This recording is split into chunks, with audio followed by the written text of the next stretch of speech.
you a dairy producer? Or do you grow grapes, nuts, fruits, or vegetables? We have it all with American Vineyard, Pacific Nut Producer, California Fresh Fruit, California Dairy, and Vegetable West magazines. Subscribe for free now at malcolmmedia.com to stay current on the freshest news in your industry.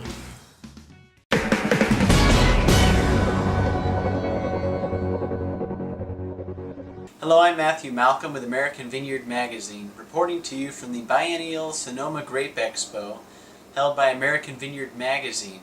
Today, hundreds of growers gathered to hear from several industry speakers and receive updates on upcoming regulations, including the Personal Protective Equipment Regulations, as delivered by Leslie Crowl from the Department of Pesticide Regulations.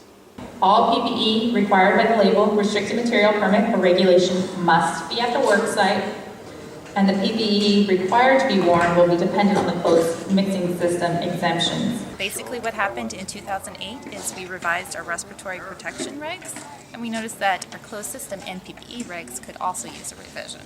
So basically what we did with our closed system regs, and a little summary, is we took it from using the signal word to determine whether or not you needed to use a closed system to the precautionary statements on the label. Basically what that means is we split the closed system regs into two tiers, a tier 1 and a tier 2. Tier 1 regs require you to use a full closed system, the traditional one that takes the pesticide out of the container and rinses the container, all in one step. And those are required for precautionary statements that say danger, may be fatal. The tier 2 systems allow you to rinse the container without using the closed system device, similar to the way you would usually.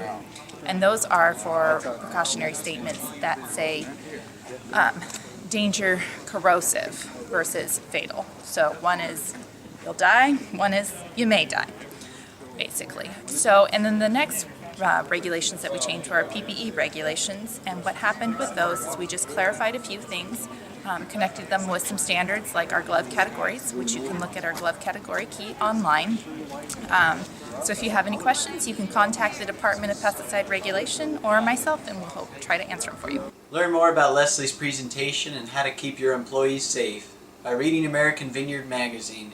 I'm Matthew Malcolm, CaliforniaAgNet.com.